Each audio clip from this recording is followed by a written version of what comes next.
오늘 부활절에 우리에게 주시는 말씀 누가복음 24장 36절부터 49절까지 말씀입니다.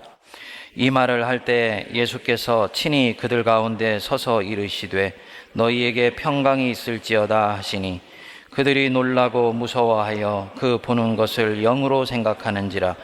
예수께서 이르시되 어찌하여 두려워하며 어찌하여 마음에 의심이 일어나느냐. 내 손과 발을 보고 나인 줄 알라. 또 나를 만져보라. 영은 살과 뼈가 없으되 너희 보는 바와 같이 나는 있느니라. 이 말씀을 하시고 손과 발을 보이시나 그들이 너무 기쁨으로 아직도 믿지 못하고 놀랍게 여길 때 이르시되 여기 무슨 먹을 것이 있느냐 하시니 이에 구운 생선 한 토막을 드리니 받으사 그 앞에서 잡수시더라. 또 이르시되 내가 너희와 함께 있을 때 너희에게 말한 바 곧 모세의 율법과 선지자의 글과 시편의 나를 가르쳐 기록된 모든 것이 이루어져야 하리라 한 말이 이것이라 하시고 이에 그들의 마음을 열어 성경을 깨닫게 하시고 또 이르시되 이같이 그리스도가 고난을 받고 제3일에 죽은 자 가운데서 살아날 것과 또 그의 이름으로 죄사함을 받게 하는 회개가 예루살렘에서 시작하여 모든 족속에게 전파될 것이 기록되었으니 너희는 이 모든 일의 증인이라. 볼지어다 내가 내 아버지께서 약속하신 것을 너희에게 보내리니 너희는 위로부터 능력으로 입혀질 때까지 이 성에 머물라 하시니라. 아멘. 우리 전후좌에 계신 분들 우리 인사하겠습니다. 주님 부활하셨습니다 하고 인사하시기 바랍니다. 우리 예수님 부활하셨습니다. 네, 이 부활절이 될 때마다 저에게는 떠오르는 의문이 한 가지 있습니다. 내가 지금 가지고 있는 이 부활 고백이 정말 신약시대, 특히 복음이 역동적으로 사람들에게 전파되던 바로 그 시대에 헬라 세계 한복판에 화살처럼 꽂혔던 그 복음의 능력을 신뢰하며 살았던 우리 초대교회 사도들이 가지고 있었던 부활신앙인가 라는 것입니다. 저는 예수 부활을 전하기 위해서 목숨을 걸었던 사도들의 신앙에 녹아있는 이 예수 부활과 현대 그리스도인들이 믿고 설교자들이 전하고 있는 예수 부활 사이에 뭔가 큰 갭이 있다라는 생각을 지울 수가 없습니다. 왠지 우리는 그들이 알았던 부활보다 힘이 없고 역동성이 없으며 실제 부활을 받아들이고 있다라고 하지만은 그것이 내 삶에 어떤 의미를 정확하게 갖고 있는지에 대해서 잘 깨치지 못한 채 막연히 부활을 축하하고 있다는 생각이 들기 때문입니다. 실제로 2000년 전에 이 부활절에 무슨 일이 일어났던 것인가? 사도들은 왜 예수 부활을 전하는 일에 자신들의 목숨을 걸었었는가? 예수 부활이 왜 오늘의 내 신앙과 내 삶에 그리도 중요한 것인가?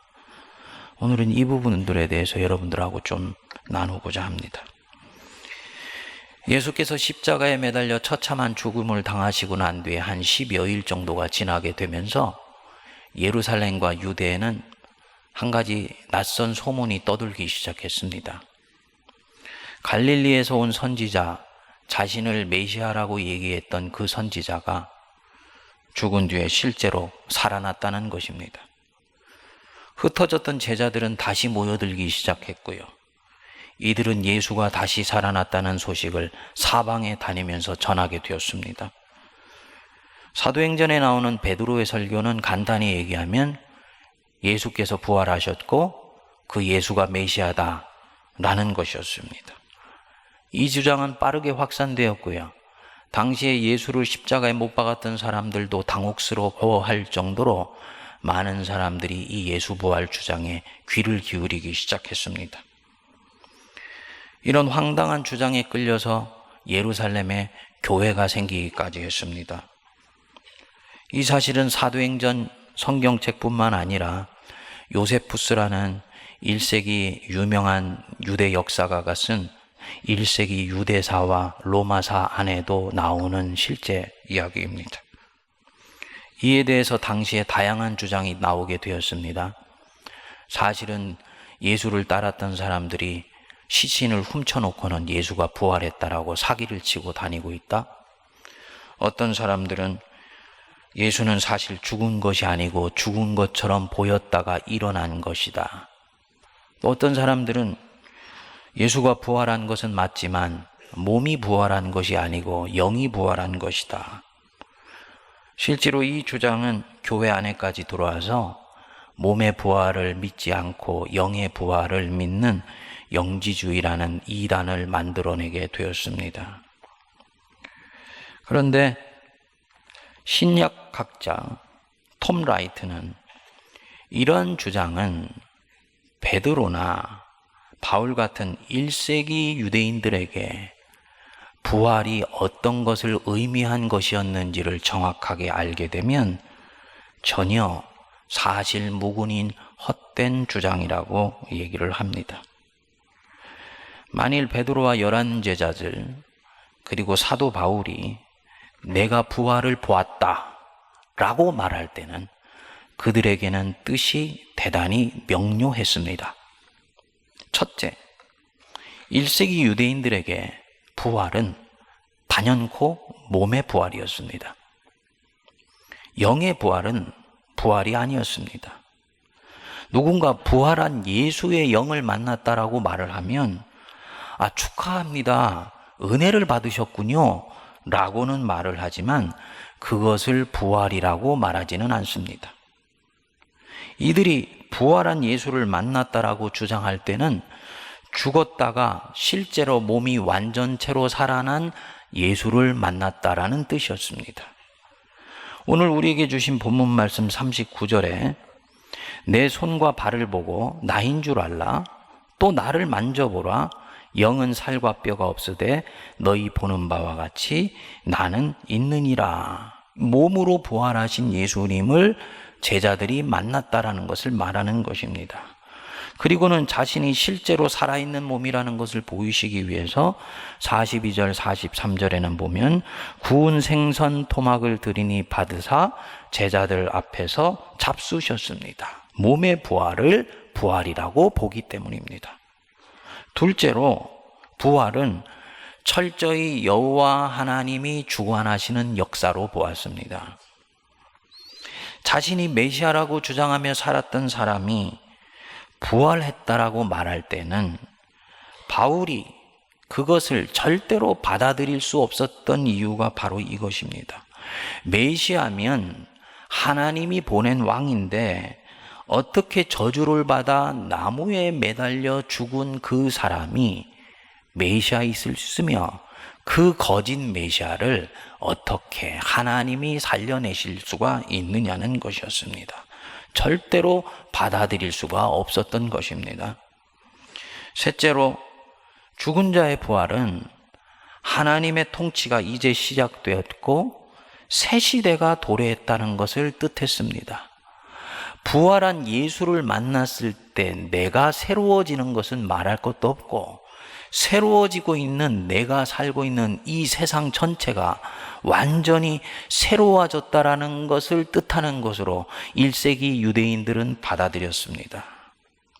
그래서 옛 언약이 폐기되고 새 언약이 시작되고 하나님이 모든 압박과 포로 생활로부터 이스라엘을 풀어주시고 자신들에게 자유와 해방을 주시기 시작했다는 것을 말할 때 이들은 부활을 보았고 부활한 예수를 만났다고 보았던 것입니다.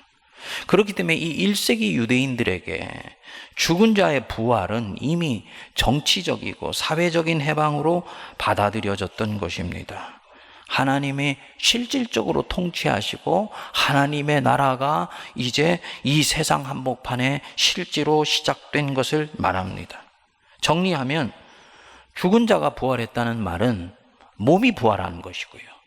옛것이 지나가고 새로운 세상이 실제로 왔다는 것입니다. 나만 새로워진 것이 아니고 세상이 새로워졌다는 것을 뜻합니다. 부활 전의 세상과 부활 이후의 세상은 완전히 다른 세상이라고 이 1세기 유대인들은 믿었습니다. 그리고 그 부활한 사람이 보통 사람이 아니고 메시아라고 자처했던 사람이 죽은 줄 알았는데 하나님이 그를 살려주셨다면 이 부활로 인해서 이 사람이 살아있을 때 했었던 모든 말이나 자기 증언이 사실로 입증되었다라는 것을 하나님이 보증해 주신 것으로 믿었습니다. 만일 베드로를 포함한 11제자가 정말로 몸이 부활하신 예수를 만나지를 못했다면 예수의 죽음 이전에 이들이 보였던 태도와 사도행전에 나오는 이들의 태도는 논리상으로 전혀 연결이 되지를 않지요. 스승이 죽는 것을 보고 도망갔던 사람들입니다. 예수 운동은 이것으로 끝났고 자기들은 지난 3년 동안 헛고생했다고 생각했던 사람들입니다. 그런데 어느 날 갑자기 예루살렘 한복판에 나타나서 예수 잡아 죽인 사람들 눈이 시퍼렇게 떠있는 한복판에서 예수 부활을 외칩니다. 회개하고 이들이 죽인 그 예수를 믿으라고 이 사람들에게 작정하고 전한 것입니다. 여러분, 이 끊어진 연관관계가 어떻게 연결될 수가 있겠습니까? 며칠 사이에 이 사도들에게 무슨 일이 일어난 것입니까? 이들이 실제로 부활한 예수를 만나지 않았다면 이러한 대반전은 절대로 일어날 수가 없는 것입니다. 이것으로 밖에 설명이 되지를 않는 거예요. 실제로 사도들도 예수가 부활했다는 것을 처음에는 믿을 수가 없었습니다. 여자들이 와서 말을 했는데도 그 증언을 받아들이지를 않았어요. 37절에도 동일한 말씀이 나옵니다. 37절 한번 보십시오. 놀라고 무서워하며 그 보는 것을 무엇으로 생각했다고요? 영으로 생각했어요. 몸의 부활을 이들도 처음에 믿을 수가 없었습니다. 그런데 영의 부활은 뭐가 아니다? 부활이 아니다. 예수님이 손과 발을 보이셨습니다. 그러니까 41절 보면 우리 같이 읽겠습니다. 그들이 너무 기쁨으로 아직도 믿지 못하고 놀랍게 여길 때 이르시되 여기 무슨 먹을 것이 있느냐 하시니 그들이 너무 기쁨으로 스승님이 살아오신 것이 너무너무 기뻐요. 그런데 그 뒤에 아직도 믿지 못하고 놀랍게 여겼다. 1세기의 유대인의 상황으로 들어가셔야 됩니다. 이게 왜 믿지 못하고 놀랍게 여기느냐? 지금 이들은 이 부활이 무엇을 뜻하고 있는지를 정확히 알고 있기 때문입니다. 이 부활이 진짜라면 메시아의 시대가 지금 이제 시작되었다라는 것을 말하는 거예요. 메시아의 시대가 시작됐다는 것이 무엇이냐? 예수가 왕이 되어서 내 개인뿐만 아니라 내가 살고 있는 일터와 일상과 세상 전체를 이제 다스리기 시작했다는 것을 이 1세기 유대인들은 믿기 시작한다는 것입니다. 그리고 그것이 자기들 눈앞에 펼쳐져 있으니까 너무 놀랍고 또 믿지를 못하겠다는 것이었습니다. 예수님이 45절을 보시면 마음을 열어 성경을 깨닫게 하셨다. 자신이 바로 구약 성경이 예언한 메시아라는 것을 설명해 주신 거예요. 무슨 뜻이냐? 몸이 부활한 예수를 만난 유대인들은 지금 구약 성경이 이 눈앞에서 이루어졌다는 것을 알고 있다는 것입니다. 하나님께서 자신들의 눈에서 눈물을 닦아주시고 포로와 억압에서 해방시켜 주실 뿐만 아니라 이제 이 왕이신 예수를 통해서 새로운 세상이 시작되었고 이제 이 예수가 세상을 통치하신다라는 것을 이들은 이제 받아들이게 된 것입니다. 이것은요, 온몸을 전율케 하는 어마어마한 대사건이었습니다. 그래서 그 뒤 사도들은 이 예수 부활 하나만을 유대인들에게 목숨을 걸고 전한 것입니다. 왜 유대인들에게 예수 부활만 전하냐? 유대인들은 예수가 실제로 부활했다는 것만 받아들이면 하나님이 이 예수를 통해서 구약에서 예언하신 대로 세상을 통치하시기 시작했다는 것을 이들은 자동적으로 믿게 되기 때문입니다. 당시로서는요, 유대인들에게 세상 전체가 완전히 뒤집어지는 대사건이었습니다. 여러분, 오늘 우리가 부활을 얘기할 때 흔히 접근하는 내면의 변화나 죄의 용서 차원이 아니었다라는 것을 기억하셔야지 됩니다. 물론 거기서 시작되지요. 하지만 이 당시에 예수 부활을 받아들인 사람은 내가 새로워졌을 뿐만 아니라 새로운 세상이 이미 왔다는 것을 받아들이는 것입니다. 그렇기 때문에 가이사나 세상 왕이 진짜 왕이 아니고 예수가 왕이라는 것을 믿고 고백하면서 그렇게 삽니다. 당연히 초대교회 때 바로 이 고백 안에는 가이사를 왕으로 신으로 신격화시키려는 이 시도와 그리스도인 공동체 사이에 조금씩 긴장과 갈등과 충돌이 생길 수밖에 없었던 것입니다. 그러나 그리스도인들은 아랑곳하지를 않아요. 이것은 그저 고백의 차원이 아니고 실제로 예수가 세상을 다스리시고 있다는 것을 이들은 보고 듣고 느끼고 만졌기 때문입니다.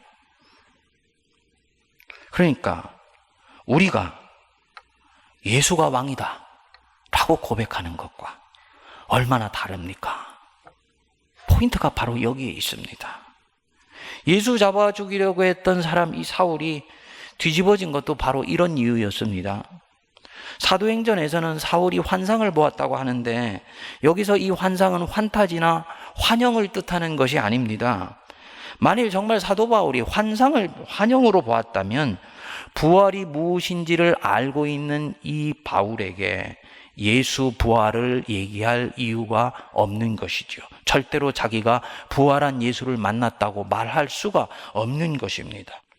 이 바울은 살아계신 몸이 되는 예수님을 실제로 만났던 거예요. 그렇기 때문에 주변에 있는 모든 사람들은 네가 예수를 만났을 리가 없어, 그는 이미 승천하셨어 라고 얘기하는 사람들에게 자신을 끝까지 사도라고, 만삭되지 못하여 난 자이지만 나는 사도라고 고집을 했던 것입니다. 구약에 능통했던 사람이기 때문에 베드로와 나머지 10명의 사도들보다 더 뚜렷하게 이 예수 부활에 담겨있는 엄청난 우주적인 대사건의 의미를 바울은 읽었던 것입니다. 실제로 새 시대가 왔다. 예수 앞에 서는 자는 새로운 피조물이 될 뿐만 아니라 그가 살고 있는 모든 세상은 완전히 새로워졌으며 하나님은 예수 부활을 통해서 세상을 완전히 새롭게 하시고 있다라는 것을 바울은 받아들입니다.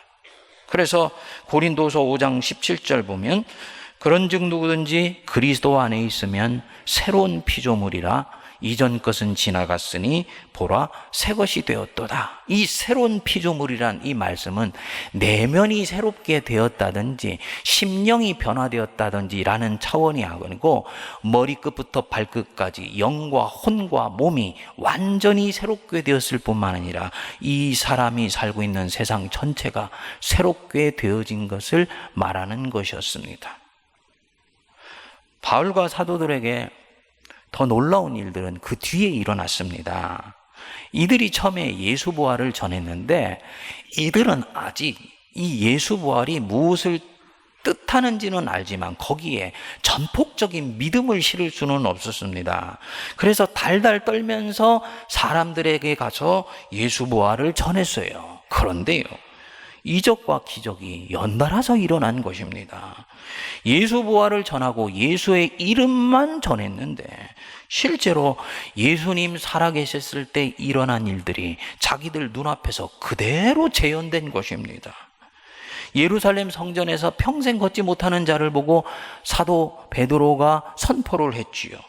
은과 금은 내게 없거니와 내게 있는 것으로 네게 주노니 나사렛 예수 그리스도의 이름으로 일어나 걸으라 라는 말에 팔과 다리가 힘을 얻고 뛰어서서 걷는 거예요. 이런 일들이 반복해서 일어난 것입니다. 그때 이 사도들은 알게 됐습니다. 실제 예수의 통치가 시작되고 있는 것이구나. 성경에 나왔던 이 얘기가 진짜로 이제 일어나고 있는 것이구나. 더 놀라운 일이 사도 바울에게 일어났습니다.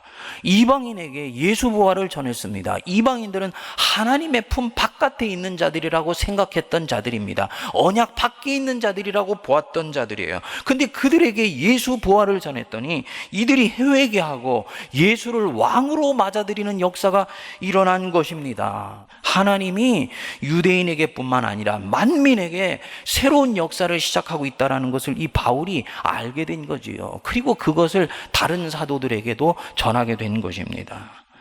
여러분, 이 사도들에게 가지고 있었던 이 부활의 의미는 오늘날 우리가 부활을 고백하는 것과는 이 깊이와 높이와 폭이 다르다는 것을 우리가 알 수가 있습니다. 첫째, 이 사도들에게 부활은 살아있을 때 자신을 하나님의 아들이라고 말했던 자가 실제로 부활하였고 세상을 다스리기 시작했다는 것을 뜻합니다. 옛 언약이 폐기되고 새 시대가 시작이 된 것입니다. 이 다스리시는데 이 다스리심은 교회 안에만 일어나는 일이라고 이들은 보지 않았어요. 성도들 중에서 교회는 하나님이 다스리시고 예수가 다스리시는데 세상은 악한 권세가 다스린다고 보는 성도들이 있습니다. 이것은 이원론이에요. 부활신앙과는 다른 신앙입니다. 세상의 주관자도 하나님이시고 예수 그리스도라는 것을 믿는 것, 그게 부활신앙입니다. 성도들 중에서는 내 내면의 영역은 하나님이 다스리시는데 내 일상과 삶과 내가 살고 있는 인생 전체는 다른 것들이 다스린다고 보는 성도들이 있습니다. 이것은 부활하여서 세상을 다스린다라는 예수님의 이 취지와는 다른 것입니다. 이 부활은 이스라엘만의 정치적인 해방이 아니고요, 만민의 심령에서부터 시작하여서 삶 전체 나아가서 민족과 국가 전체가 이제는 하나님의 다스림을 받고 있으며 그 하나님의 다스림을 받아야 하는 새 시대가 열렸다. 그리고 그리스도인이 되었다는 것은 바로 이 놀라운 소식을 전하도록 부름받았다라고 믿었습니다.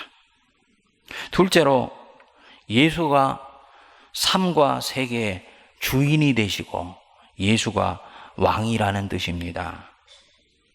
부활한 예수를 만난 사람들은, 예수 부활을 만난 사람들은 예수가 왕이고 예수가 주인이라는 것을 받아들입니다.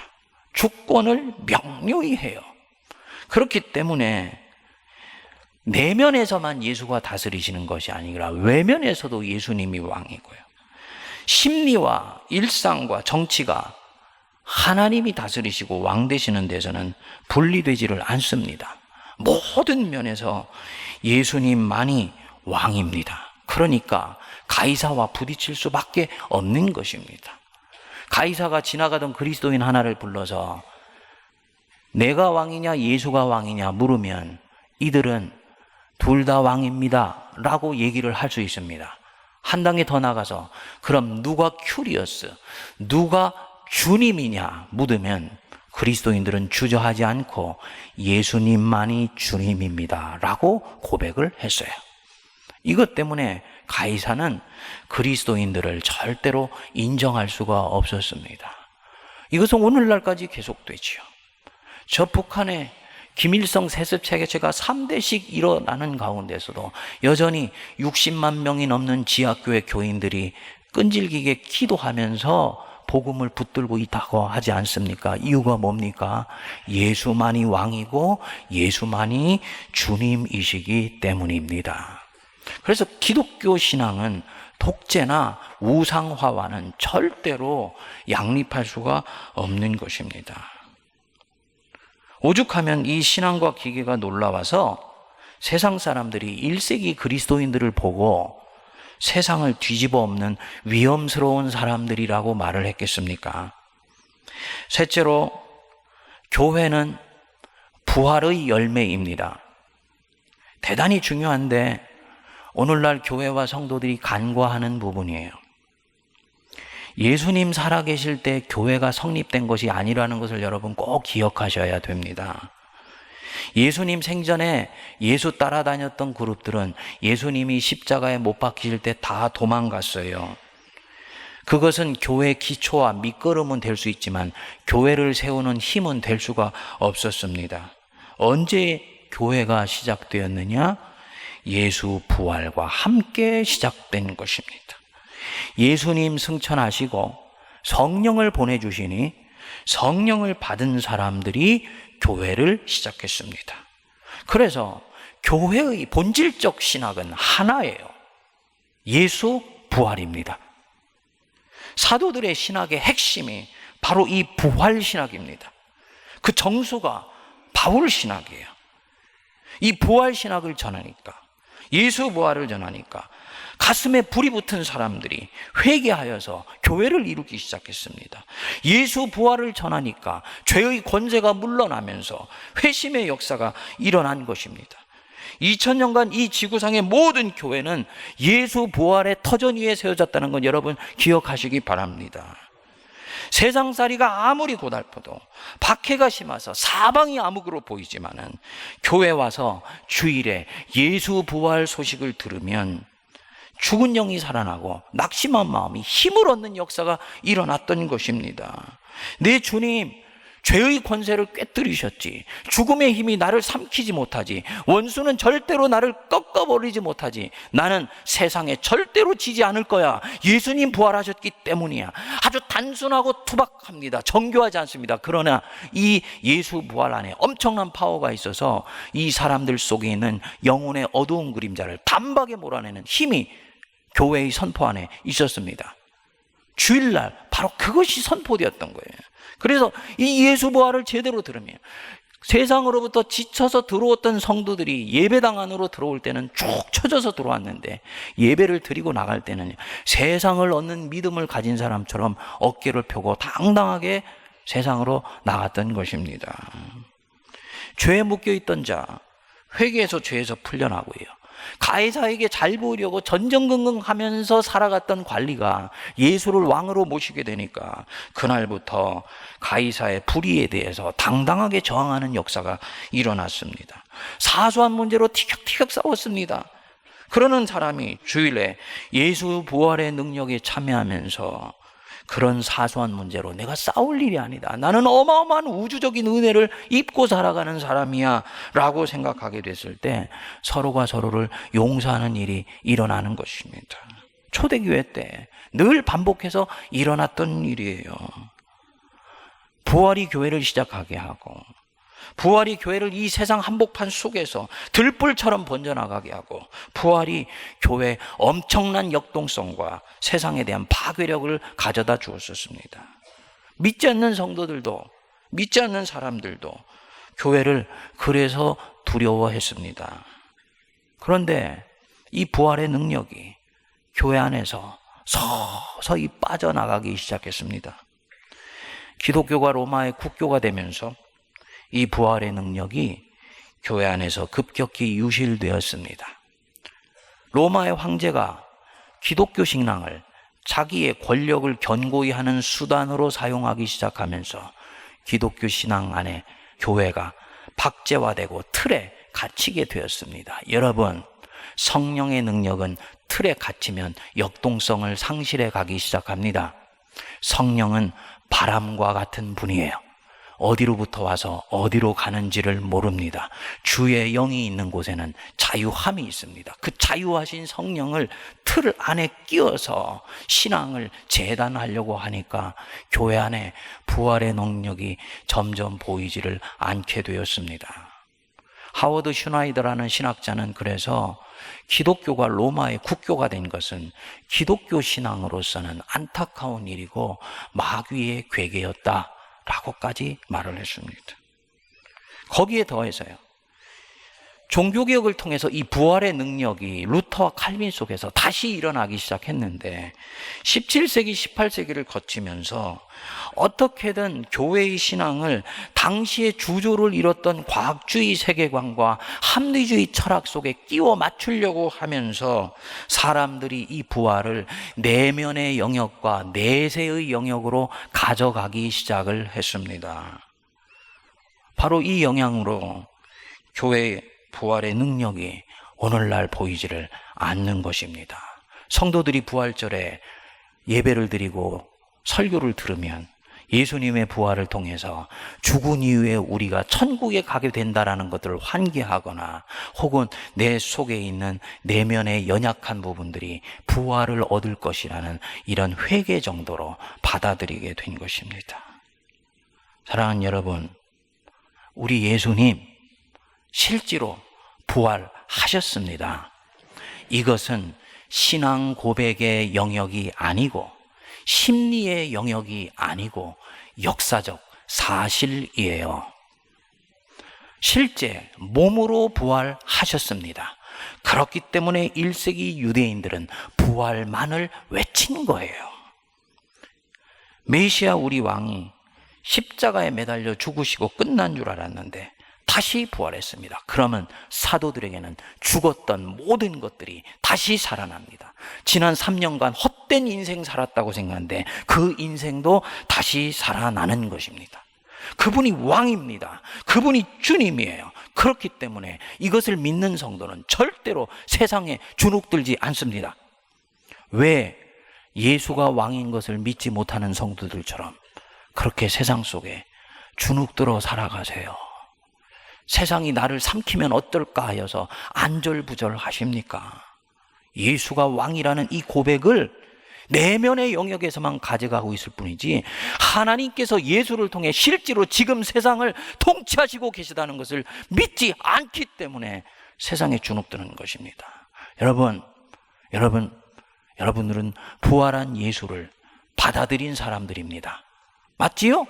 그러면 예수께서 내 일상도 다스리시고 내 비즈니스의 영역도 다스리시고 결국 거기에는 하나님의 왕권의 깃발이 꽂히기를 바라신다는 것 믿으시기 바랍니다. 이미 그 일을 성도들을 통해서 시작하셨다는 것을 믿으세요.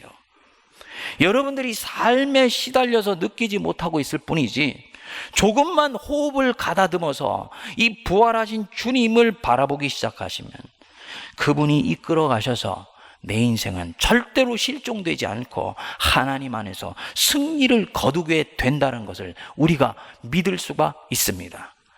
그러므로 굳세게 서서 다시는 죄의 종의 멍에를 매지 말아라. 죄의에서 여러분들이 잠시 시험에 들 수는 있지만 진정으로 내가 예수를 믿고 있다면 그는 죄의에서 쓸려 가버리지를 않아요. 결국은 하나님이 승리케 해주시기 때문입니다. 이렇게 하기 위해서는 인생의 주권과 주도권 여러분이 가지시면 안 됩니다. 주님께 인생의 왕이 되시는 세상의 왕이 되시는 예수님께 넘겨드리세요. 그럴 때 여러분들의 인생이 살아납니다. 위정자들을 위해 기도하되 그들에게 왕권을 주지 마십시오. 교회는 바로 그 기계로 인해서 흔들리는 세상을 자정합니다. 잘못 가고 있는 세상 한복판에서 빛과 소금의 역할을 그렇게 해서 교회는 감당하는 것입니다. 저는 이 6번째 예배당의 첫 입당에서 드리는 이 부활절 예배 속에서 우리 세문안교회 이 부활의 능력이 임하게 되기를 기도합니다. 이 6번째 성전에 하나님의 구속의 은총뿐만 아니라 부활의 능력이 성도들의 심령에서부터 예배당 구석구석에 차고 넘치게 되기를 축복드립니다. 여러분들이 부활의 능력 속에서 예수님이 부활하신 속에서 내 인생은 전개되고 있다는 것을 절대로 잊으시면 안 돼요. 그것은 끊임없이 환기하셔야 됩니다. 그래서 1년 365일 52주 중에서 기독교 신앙인에게 가장 위대하면서도 놀라운 날이 어느 주일입니까? 바로 오늘이에요. 이 부활절 날은 크리스마스 성탄보다 훨씬 위대하고도 놀라운 날입니다. 우리 신앙의 선배들은 이것을 정확하게 알고 있었습니다. 그래서 이 부활절만은 집에서 옷을 입고 나올 때 하얀 세마포 옷을 다리미로 다렸어요. 깨끗하게 입고. 하얀 옷이 없으면 집에서 가장 좋은 옷 찾아가지고 입고 나오는 날이 이 부활절이에요. 여러분 표정을 보니까 할렐루야 하시는 분도 있는데 찔리는 분들도 좀 계신 것 같은데 그게 부활입니다. 성도님들 중에 하얗고 혹은 화사한 옷을 입고 나오신 분들 부활의 축복이 임하실 줄 믿습니다. 여러분들 중에 급하게 나온다고 지난주 입던 거 걸쳐 입고 나오신 분들도 솔직히 계시죠? 마음의 부활이 중요하지. 아니에요. 부활절은 그런 날이 아니니까. 머리끝부터 발끝까지, 마음으로부터 외면까지, 교회뿐만 아니라 온 세상 한복판에 예수께서 나를 다스리시며 나는 새 사람이 되었고 세상도 새로운 것이 되었다는 걸 선포하는 날입니다. 이번 부활절은 대충 입고 왔더랄지라도 내년부터는 최고로 좋은 옷 입고 나오시기 바랍니다. 그게 부활절이고요. 그래서 믿지 않는 사람들이 화사한 옷을 입고 흰 옷 입고 가는 성도를 보고 오늘 무슨 날이야? 오늘 예수 부활하신 날이야. 너도 예수 믿어. 라고 선포한 날이 바로 이 날이에요. 그 부활의 능력이 여러분들의 인생 전체, 우리 세문안 무엇보다도 점점 힘을 잃어가고 능력을 상실해가고 있는 우리 한국교회 임하게 되기를 주의 이름으로 축복드립니다.